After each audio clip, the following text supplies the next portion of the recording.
એક નોકરી કરતો પતિ બપોરે 3 વાગે રિસેસમાં ઘેર જાય છે. પત્ની ઊંઘતી હોય છે. પત્નીને ઉઠાડે છે, બેસે છે. પત્ની ચા મૂકે છે. પતિ ચા પીને થોડીવાર આરામ કરીને ઓફિસે જાય છે.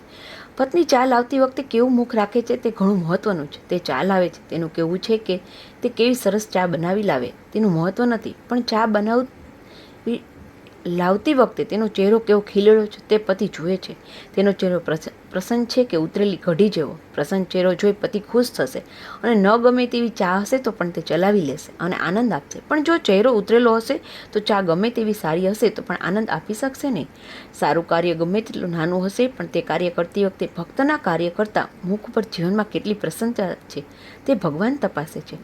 ભગવાનની વાતો, ગીતાની, ઉપનિષદની વાતો સાંભળતી વખતે કંટાળા ભરેલું ગમગીન મુખ લઈને ન જવું જોઈએ.